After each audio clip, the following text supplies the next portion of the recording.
রিপাল্লি নামের শান্ত গ্রামের আদাবিগুট্টা নামের একটি ভয়ঙ্কর জঙ্গল রয়েছে, যেখানে গেলে কেউ আর ফিরে আসে না।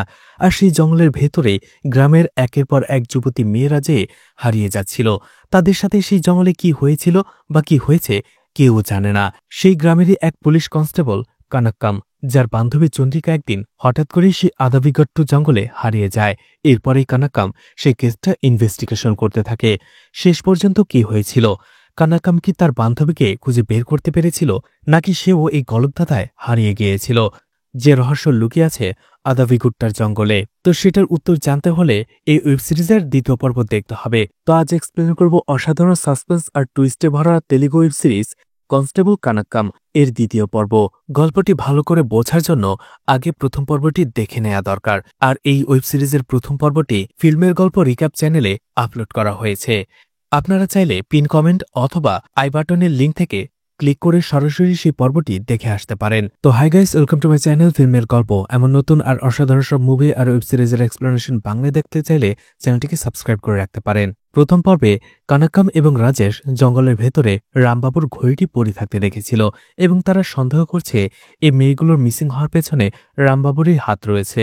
কিন্তু রামবাবু বলে সেই দিন সে জঙ্গলের ভেতরে অন্য একজন লোককে দেখেছিল, যার পিঠে ত্রিশূলের ট্যাটু ছিল। রামবাবুকে সত্যি বলছে সেটাই যাচাই করতে চায় কানাক্কাম, কিন্তু এসআই কানাগরাজের পারমিশন ছাড়া সেটা করা যাবে না। আর এই জন্যই তার মন খারাপ।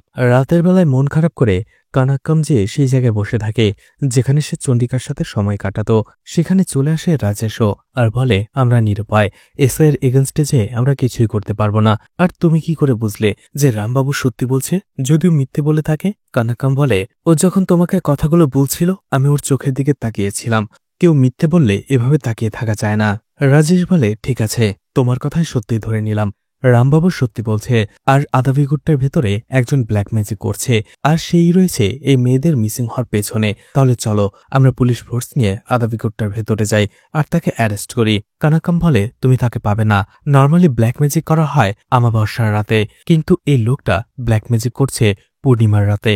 কিন্তু কেন?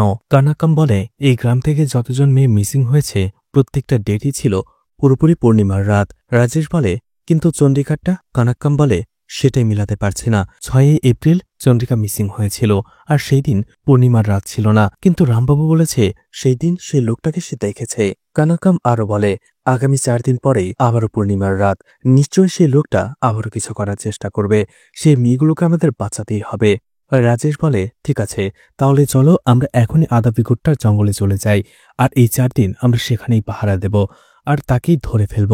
কানাক্কাম বলে, না, এতে করে সেই লোকটা আমাদের উপস্থিতি টের পেয়ে যাবে, আর একবার যদি সে টের পায় তাহলে অবশ্যই সে আমাদের থেকে লুকানোর চেষ্টা করবে আর এখানে আর আসবে না, আর আমরা তাকে ধরতেও পারবো না। আমাদের এই 4 দিন গোপনে ইনভেস্টিগেশন করতে হবে আর এমন অভিনয় করতে হবে যে আমরা তাকে ধরতে পারিনি বা তার বিষয়ে কিছু জানতে পারিনি, তাহলেই আমরা তাকে ধরতে পারবো। এদিকে পরদিন দিনের বেলাতেই কানাক্কাম সতীবাবুর সাথে সেই জঙ্গলে আবারও আসে। কারণটা হচ্ছে সতীবাবু এই গ্রামের সবথেকে প্রবীণ বৃদ্ধ মহিলার সাথে তাকে দেখা করাতে নিয়ে যাবে। কানাক্কাম আসলে জানতে চাইছিল সেই মহিলার কাছ থেকে যে এই গ্রামে ত্রিশূল ট্যাটু কার রয়েছে।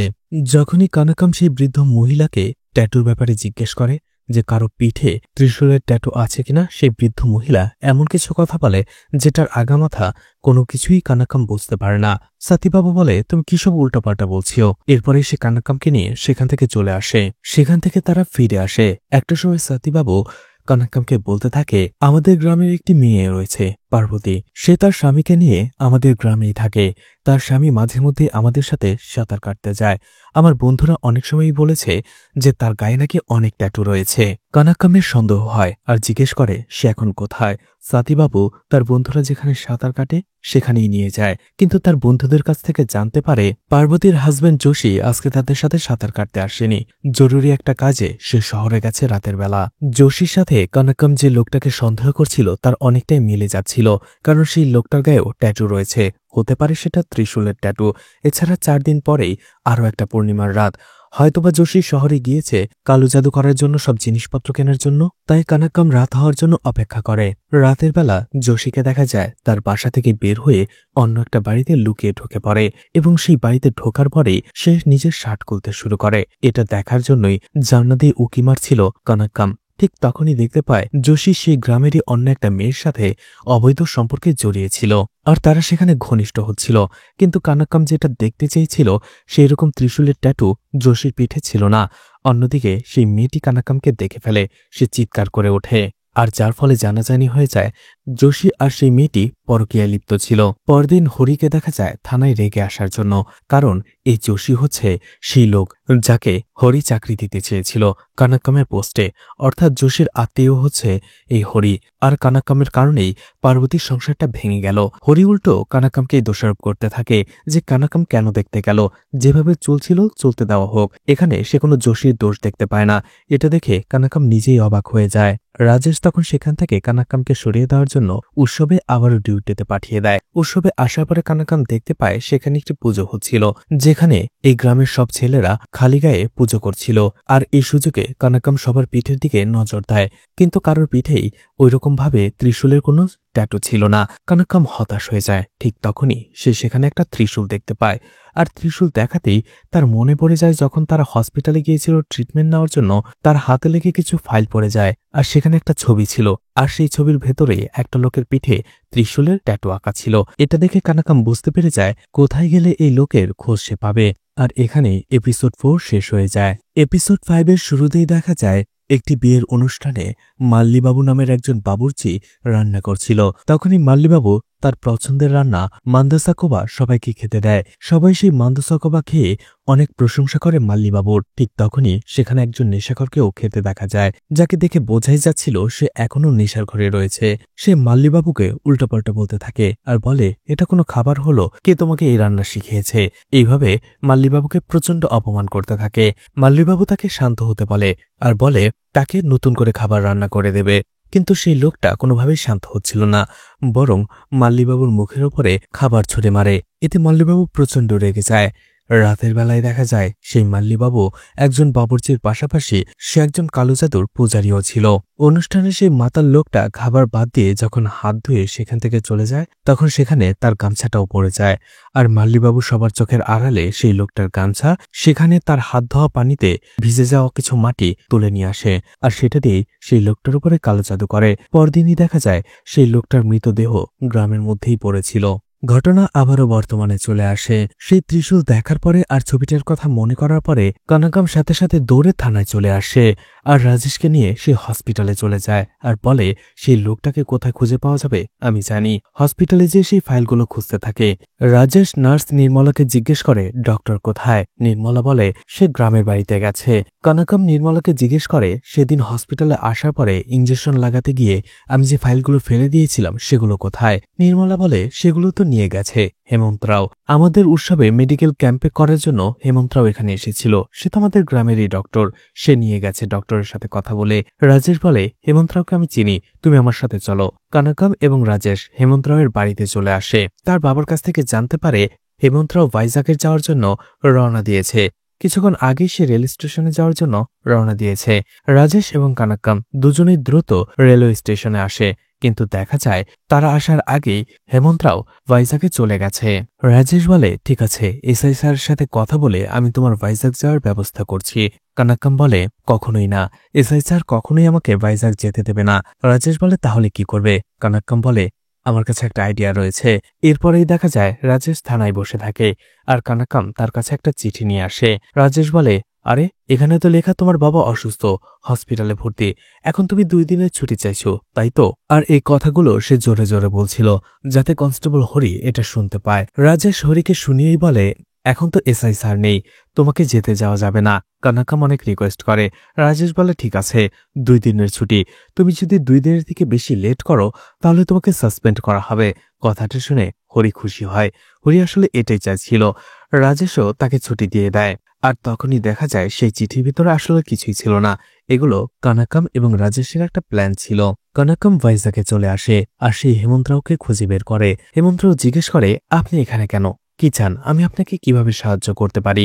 তখন কানাক্কাম পুরো বিষয়টা খুলে বলে রিপাল্লি গ্রামে যেভাবে মেয়েরা একে একে মিসিং হয়ে যাচ্ছে সেটা ইনভেস্টিগেশন করতে যেয়ে সে এখানে এসেছে, আর সে তার কাছে কি চায়। হেমন্তরাও সেই ফাইলগুলোর কথা শুনে দ্রুত সেখান থেকে চলে যায় আর সেই ফাইলগুলো খুঁজতে শুরু করে।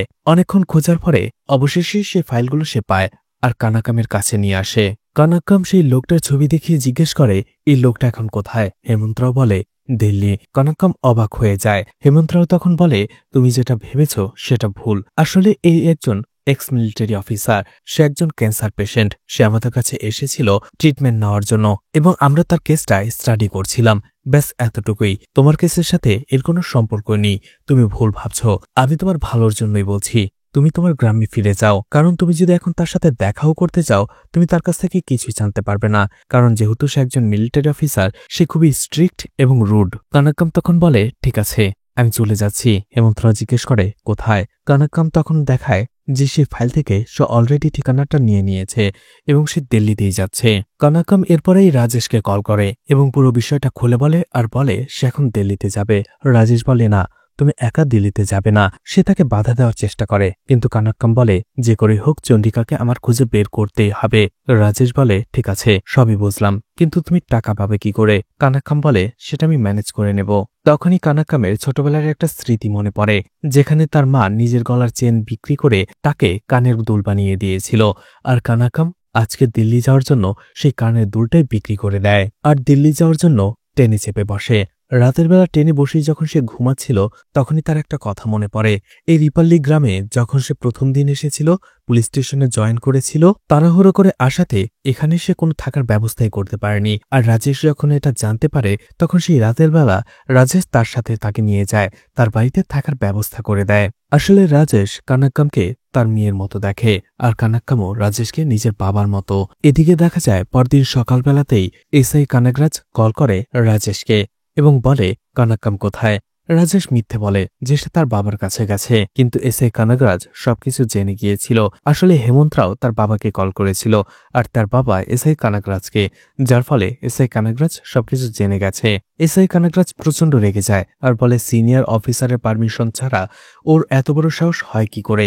ও এভাবে চলে যেতে পারে কি করে? আমি ওকে সাসপেন্ড করব।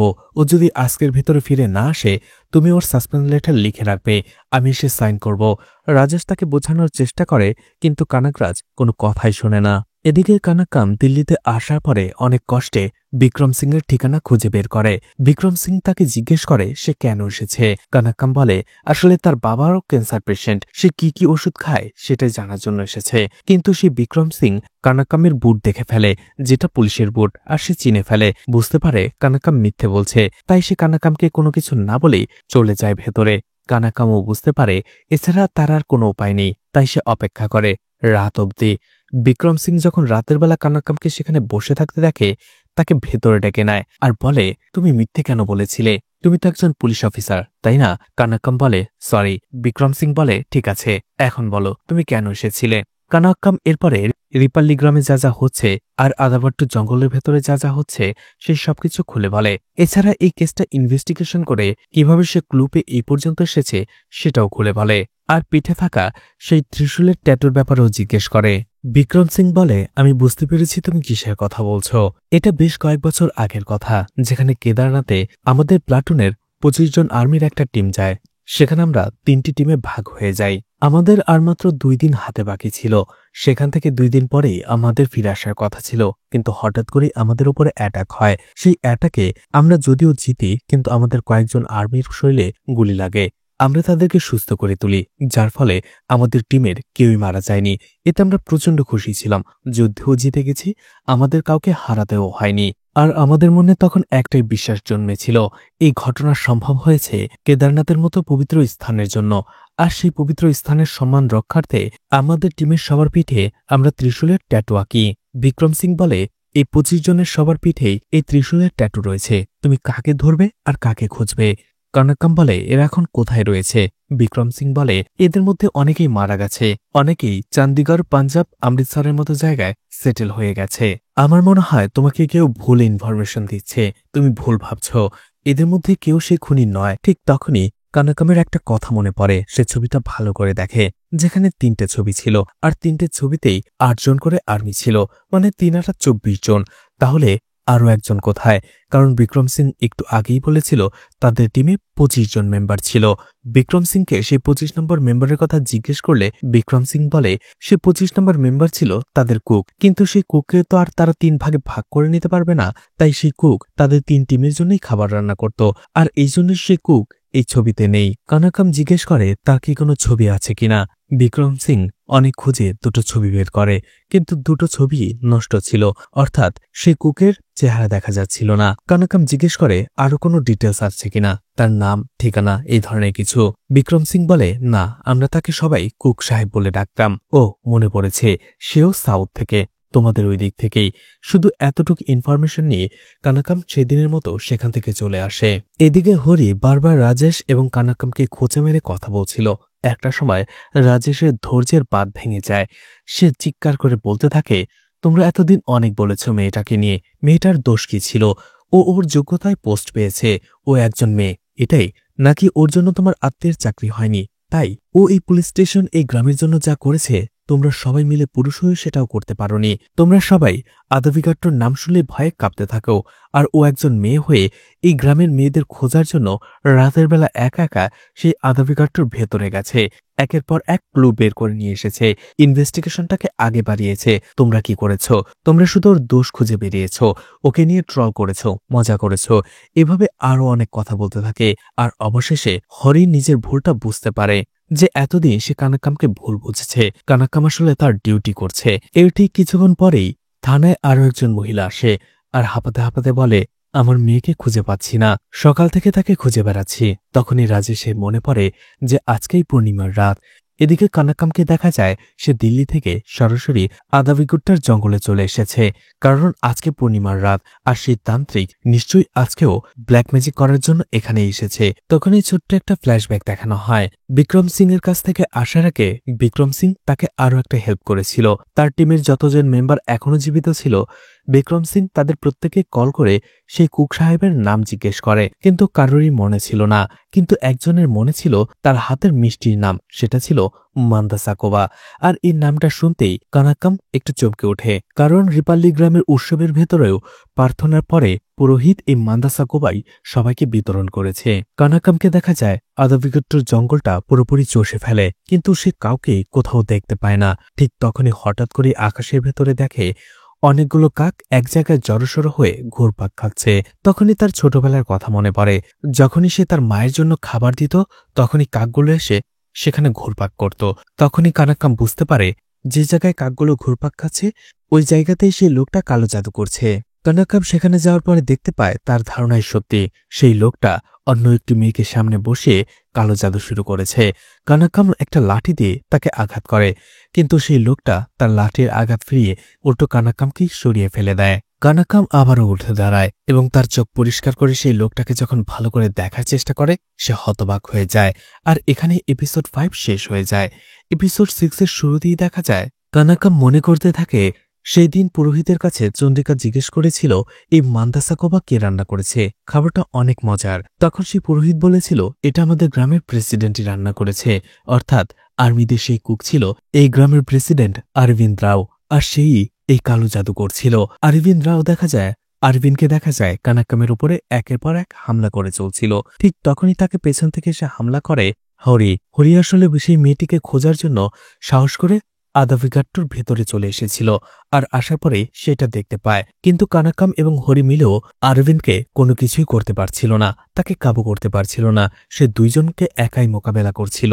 কানাকাম দেখতে পায় আরবিন্দ হরিকে মেরেই ফেলছিল। ঠিক ওই সময়টাতে সে একটি চাবুক নিয়ে সপাটে আওয়াজ করতে থাকে, আর সেই আওয়াজ শুনে আরবিন্দ কেমন যেন একটা ভয়ে কুঁচকে যায়।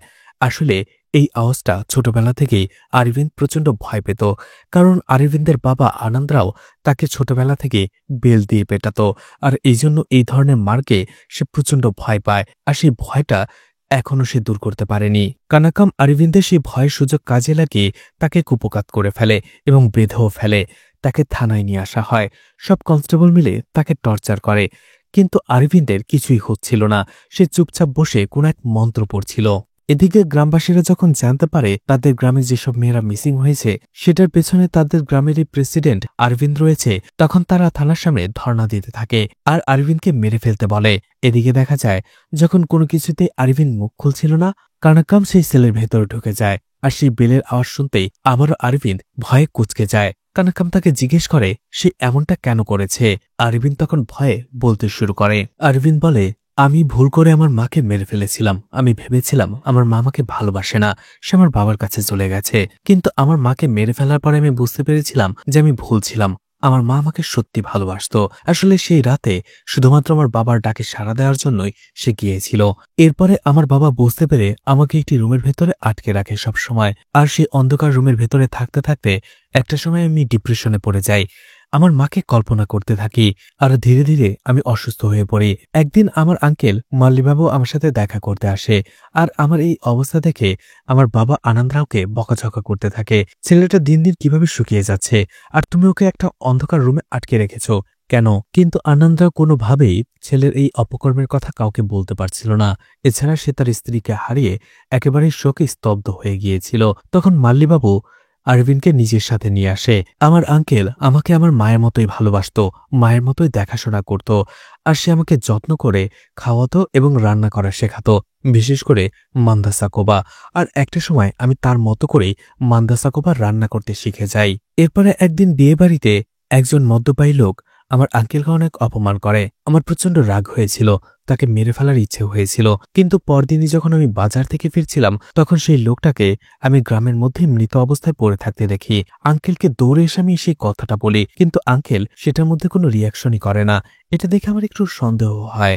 এই কথা ভেবে সেদিন রাতে আমার ঘুম আসছিল না। হঠাৎ করেই আমি একটা শব্দ শুনতে পাই মাঝরাতে আর দেখতে পাই আঙ্কেল বাইরে বের হয়ে যাচ্ছে কোথাও। আমি তার পিছু করি আর দেখতে পাই আঙ্কেল একটা রুমের ভেতরে এসে কালো জাদু করছে।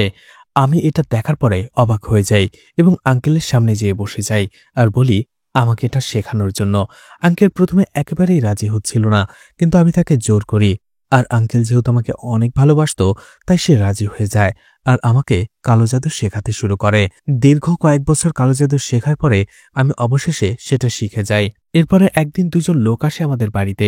আমার আঙ্কেলকে একটা রান্নার অনুষ্ঠানে যেতে বলে রান্না করার জন্য, কিন্তু আঙ্কেলের স্বাস্থ্য একেবারেই ভালো ছিল না, যার ফলে আঙ্কেল আমাকে বলে তুমি সেই গ্রামে চলে যাও এবং রান্নাবান্না করে দিয়ে এসো, তুমি তো সব রান্না করতে পারো। আমিও রাজি হয়ে গিয়েছিলাম আর সেখানে চলে গিয়েছিলাম রান্না করার জন্য।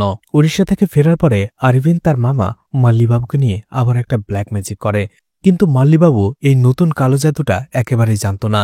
সে তাকে জিজ্ঞেস করে এটা কি করছো? আরবিন্দ বলে উড়িষ্যায় যাওয়ার পরে আমি একজন নতুন তান্ত্রিকের সাথে দেখা করেছি আর সেই আমাকে এটা শিখিয়েছে।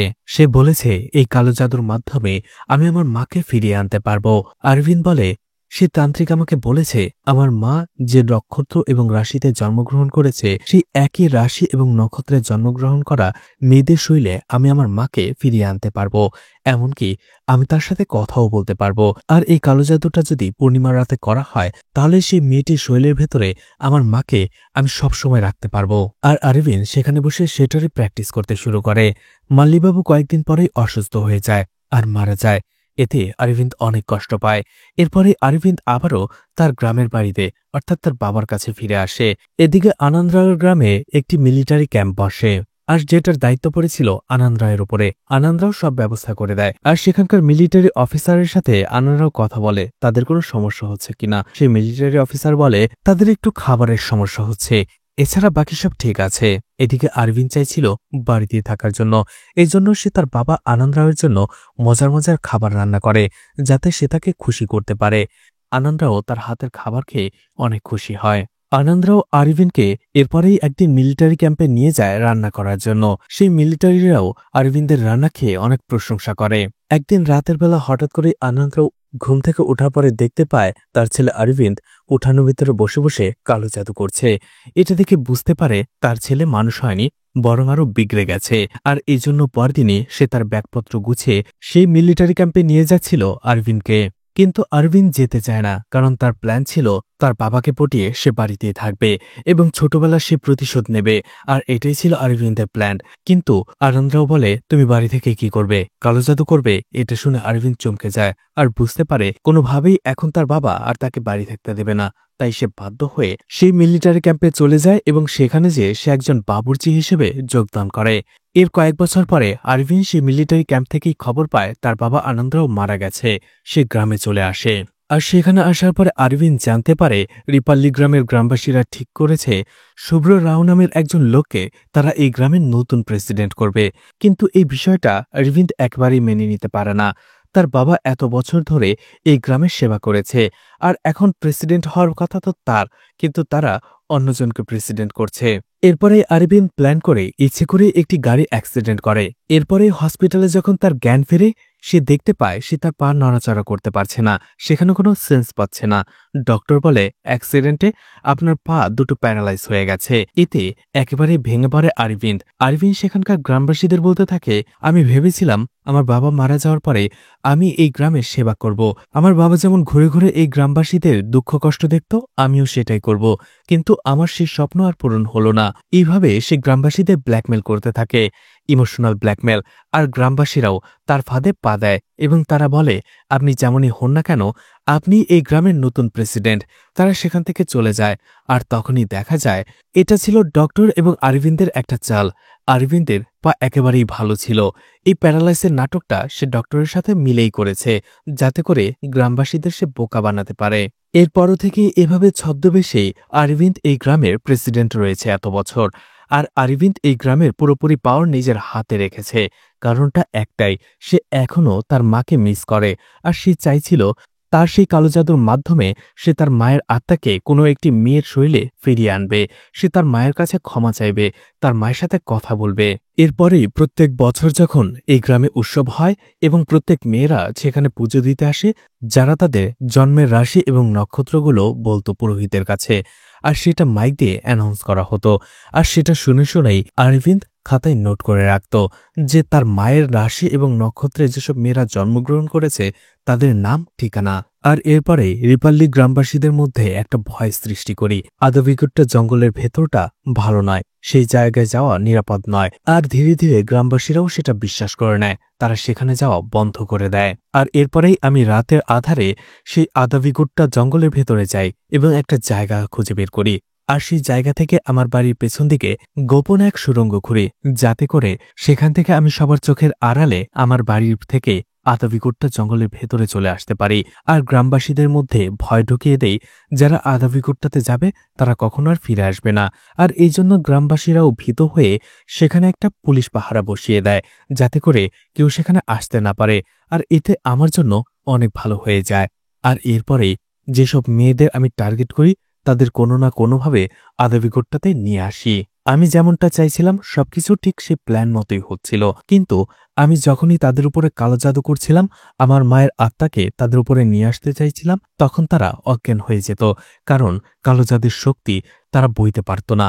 তাই একে একে আমি সবাইকে পরীক্ষা করতে থাকি, আর সবাই একই রকমভাবে অজ্ঞান হয়ে যেত মাঝপথে।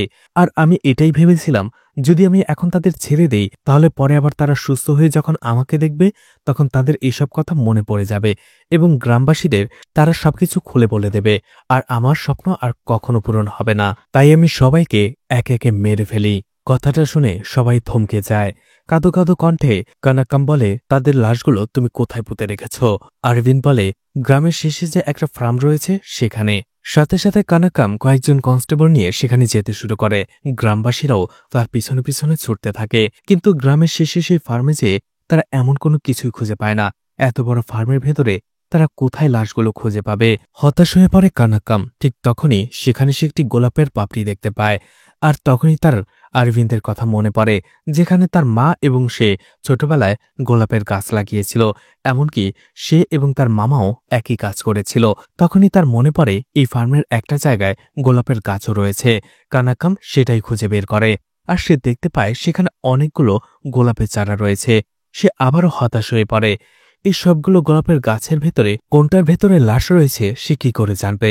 একটু ভালো করে খেয়াল করতেই কানাকাম দেখতে পায় সেখানে সারিবদ্ধ চারাগাছ ছাড়াও কয়েকটা চারাগাছ এলোমেলোভাবে লাগানো ছিল। কানাকামের সন্দেহ হয়, কনস্টেবলদের বলে সেগুলো খোঁড়ার জন্য। খুঁড়তে শুরু করে, আর ঠিক তখনই লাশ পচার গন্ধ বাইরে বের হতে শুরু করে। আর একটা সময় লাশের কঙ্কালগুলো সেখানে দেখতে পাওয়া যায়। সেই মেয়েগুলোর সাথে বিভিন্ন যে অলংকার ছিল সেগুলো থেকেই গ্রামবাসীরা নিজেদের মেয়েদের লাশ শনাক্ত করছিল। গ্রামবাসীরা তাদের মেয়েদের লাশ খুঁজে পেয়ে কান্নায় ভেঙে পড়ে। কিছুক্ষণ পরে কানাকাম আবারও পুলিশ স্টেশনে চলে আসে আর আরিভিনকে বেল্টে পেটাতে শুরু করে। সে চিৎকার করতে থাকে। কানাকামের পেছনে আরও একজন কনস্টেবল হাঁপাতে হাঁপাতে সেখানে চলে আসছিল। কানাকরাজ জিজ্ঞেস করে কি হয়েছে। সে কনস্টেবল বলে সেখানে সবার লাশ থাকলেও চন্ডিকার লাশ পাওয়া যায়নি। যে কবরটাতে চন্ডিকার লাশ পাওয়া যাওয়ার কথা ছিল সেখানে একটা মৃত শূকরের লাশ ছিল। সবাই আটকে ওঠে। তাহলে এই আরিভিন চন্ডিকার সাথে কি করেছিল? কানাকাম আরিভিনকে মারছিল আর জিজ্ঞেস করছিল চন্ডিকার সাথে তুমি কি করেছ? চন্ডিকা কোথায়? আরিভিন বলে চন্ডিকাকে। কানাকাম বলে সত্যি করে বলো চন্ডিকা কোথায়? আমি জানি তুমি সবকিছু জানো। আরিভিন বলে আমি কিছুই জানি না। কানাকাম বলে তুমি ভার্নি নক্ষত্র এবং ধানুষ রাশির মেয়েদেরই তো খুন করছো, তাই না? আরিভিন বলে হ্যাঁ, এটা সত্যি, কিন্তু সেই রাশি আর নক্ষত্রের মেয়ে হচ্ছ তুমি। তুমি আমার টার্গেট ছিলে, তোমার বান্ধবী চন্ডিকা নয়। তখনই কানাকামের মনে পড়ে সেই দিন যখন সে পুজো দিচ্ছিল এবং পুরোহিতের কাছে নিজের রাশি আর নক্ষত্র বলছিল, তখন সেটা ভিন্ন ছিল। কানাকামেরই সে ভারানী নক্ষত্র এবং ধানুষ রাশি ছিল। সেই রাতে আমি তোমার জন্য ফাঁদ পেতেছিলাম, তুমি ছিলে আমার টার্গেট, চন্ডিকা নয়। কিন্তু সেই রাতে মদ খেয়ে মাতাল অবস্থায় বাবজি আদবিগুট্টার ভেতরে চলে আসে আর আমাকে ওই অবস্থায় দেখে ফেলে। আমি জানতাম ওকে ছেড়ে দেওয়া যাবে না, আর এই জন্য আমি ওকে সেখানেই মেরে ফেলি, যার ফলে সেদিন আমি আর তোমাকে আমার কাছে নিয়ে আসতে পারিনি। আর এর পরদিন তুমি চন্ডিকাকে খোঁজার জন্য আদবিগুট্টার ভেতরে চলে আসো, আর আমি ভয় পেয়ে সেখান থেকে চলে যাই যদি তুমি আমাকে দেখে ফেলো। আর গতকাল রাতেই ছিল আরও একটি বিশেষ পূর্ণিমার রাত। আমার তোমাকে দরকার ছিল, কিন্তু তুমি ওই রাতে গ্রামের বাইরে ছিলে, তাই আমি অন্য একটি মেয়েকে টার্গেট করি। আমার চন্ডিকা কোথায় সেটা আমি সত্যিই জানি না। কানাকাম বুঝতে পারে আরভিন সত্যি বলছে। সে কাঁদতে থাকে। এখন চন্ডিকাকে সে কোথায় খুঁজবে? সে ভেবেছিল এই কেসটা সমাধান করলেই চন্ডিকার হদিস মিলবে, কিন্তু এখন সে অঝরে কাঁদতে থাকে। ঠিক তখনই দেখা যায় একটা দরজা খুলে কেউ একজন ভেতরে ঢোকে, আর সেখানেই চন্ডিকাকে কেউ শিকল দিয়ে বেঁধে রেখেছিল, আর সে চন্ডিকার উপরে টর্চার করছিল। বোঝাই যাচ্ছিল সেও ছিল এক সাইকো, আর তার মুখটা মুখোশ দিয়ে ঢাকা ছিল। আর এখানেই সিজন 1 শেষ হয়ে যায়। সিজন 2তে দেখানো হবে এই কানাকাম কিভাবে তার বান্ধবী চন্ডিকাকে খুঁজে বের করেছিল, তারই ভয়ঙ্কর এক জার্নি। আর কে ছিল এই সাইকো যে কানাক্কামকে কিডন্যাপ করে আটকে রেখে টর্চার করছে, আর এর পেছনে রহস্যই বাকি। সিজন 2 বের হলে অবশ্যই এক্সপ্লেন করা হবে। তো এই ওয়েব সিরিজটি আপনাদের কেমন লেগেছে কমেন্ট করে জানাতে পারেন। লাইক কমেন্ট শেয়ার করে পাশে থাকতে পারেন। তো আজকের মতো বিদায় নিচ্ছি। আবারও দেখা হবে নতুন কোনো মুভি বা ওয়েব সিরিজ নিয়ে। ততক্ষণ পর্যন্ত ভালো আর সুস্থ থাকবেন সবাই। আজকের মতো বিদায় নিচ্ছি। আল্লাহ হাফেজ।